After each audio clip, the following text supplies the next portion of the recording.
आपण विश्वासाने एखाद्या डेअरीमध्ये जातो, तिथून पनीर घेतो, तूप घेतो. पण या पनीरमध्ये आणि तुपामध्येच चक्क तेलाचा वापर केल्याचं समोर आलंय. ही एक बाब आहे आणि दुसरी बाब म्हणजे जेव्हापासून तुकाराम मुंडे यांनी सेफ फूड, सेफ महाराष्ट्र ही मोहीम हाती घेतलेली आहे, त्यानंतर FDA कडे येणाऱ्या तक्रारींमध्ये मोठ्या प्रमाणामध्ये वाढ झालेली आहे.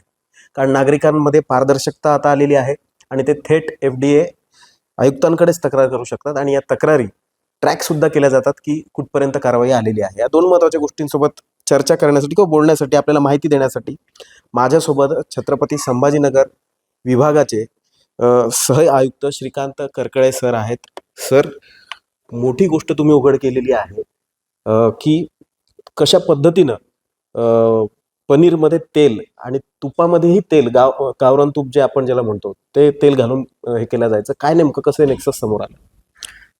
माननीय अन्न सुरक्षा आयुक्त श्री तुकाराम मुंडे सर यांच्या सेफ फूड सेफ महाराष्ट्र या मोहिमेअंतर्गत आपल्या संभाजीनगर शहरामध्ये, जिल्ह्यामध्ये आणि विभागामध्ये धडक कारवाई चालू आहे. त्याच मोहिमेअंतर्गत एक गोपनीय माहिती काढून आम्ही चिकलठाणा परिसरामध्ये एक अमोल दूध डेअरी नावाचं मॅन्युफॅक्चरिंग प्लांट आहे, तर तिथं आम्ही रेड केली आहे. सदर ठिकाणी आम्हाला ऑलरेडी गोपनीय माहिती होतीच की इथे भेसळयुक्त तूप आणि पनीर पण बनवलं जातं आहे. तर त्या अंतर्गत आम्ही तिथं गेल्यानंतर आम्हाला तिथे जवळपास 10 ते 12 सोयाबीन ऑइलचे सुट्टे तेलचे बॅरल्स आम्हाला सापडले. तर त्याच्यावरून आम्हाला ते कळालं की हा 100% त्याच्यामध्ये हा मिक्सिंग करतो आहे. तर त्याला आम्ही ते सगळ्या गोष्टी विचारल्या की तुम्ही काय करता इथं, काय नाही करते. शेवटी त्यांनी ते कबूल झाले. त्याच्यामध्ये त्यांनी सांगितलं की आम्ही ऑइल तुपामध्ये टाकतो, तसंच पनीर बनवताना ऑइल टाकतो.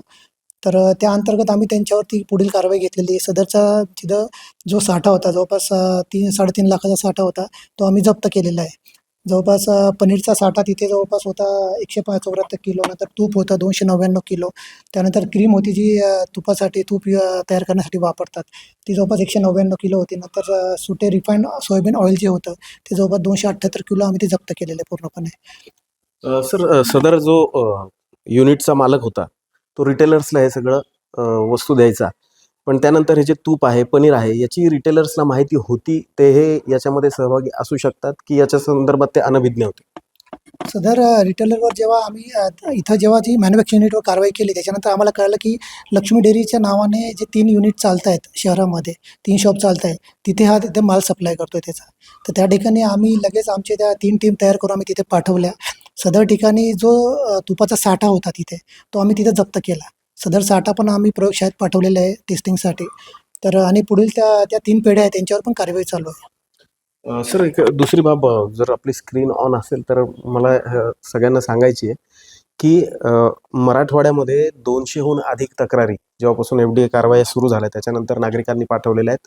तर संभाजीनगरमध्ये 85 तक्रारी आत्तापर्यंत आलेल्या आहेत. त्यापैकी जवळजवळ 30 ते 40% तक्रारींचं निवारणसुद्धा झालेलं आहे.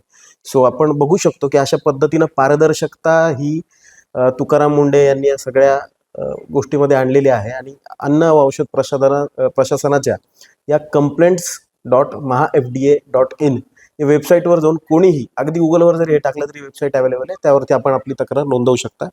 सर, कशी ही सगळी प्रक्रिया आहे? सामान्य नागरिक आपल्यापर्यंत थेट कसा पोहोचू शकतो? माननीय अन्न सुरक्षा आयुक्तांनी हे ॲप जवळपास 15 दिवसापूर्वी लॉन्च केलेलं आहे. सदर ॲपमध्ये AIचा यूज केला आहे. सदर ठिकाणी कोणताही ग्राहक कुठे पण असला, हॉटेलमध्ये किंवा कुठे रिटेल काउंटरवर किंवा मॅन्युफॅक्चरिंगच्या इथं आजूबाजूला असेल, त्याला जर तिथं काही आढळलं, काही त्रुटी आढळल्या किंवा काही भेसळ होती असं आढळलं, तर तो सदर ॲपवर जाऊन स्वतःचा मोबाईल नंबर टाकून लॉग इन करून तो ती तक्रार तिची नोंदवू शकतो. फोटोही पाठवू शकतो. त्या तक्रारीचे ते भेसळयुक्त जे पदार्थाचे फोटो आहे ते सुद्धा तो त्याच्यामध्ये पाठवू शकतो. आणि सदर तक्रार त्याच्यामध्ये जर त्याला लिहिता येत नसेल, तो फक्त वाचून ती तक्रार त्याच्यामध्ये नोंद करू शकतो AIच्या माध्यमाने. आणि सदर तक्रारचा ट्रॅक सिस्टीम त्याच्यामध्ये आहे. तर सदर तक्रारीचं काय झालं, त्याचं पुढे 3 दिवसामध्ये काय झालं, पुढच्या 8 दिवसामध्ये काय झालेलं आहे, तो ते बघू शकतो. नक्कीच आपण बघतोय की आता ग्राहकांसाठी किंवा नागरिकांसाठी जे आहे, अशा पद्धतीनं पारदर्शकता FDAनं आणलेलीच आहे. प्लस 360 डिग्री कारवाया FDAच्या या सगळ्या काळामध्ये बघायला मिळत आहेत. मग ते हॉटेल्स असो, डेअरीज असो, तेलाचे कारखाने असो. मात्र आज जे संभाजीनगरमध्ये काल जी कारवाई झाली, यातून एक अत्यंत मोठी बाब समोर आलेली आहे की गावरान तुपात तेल, पनीरमध्ये तेल. त्यामुळे आपणही जर अशा पद्धतीचा कुठला संशय आला तर थेट FDAकडे आता तक्रार करू शकता. लोकमतसाठी अमेय पाठक, छत्रपती संभाजीनगर.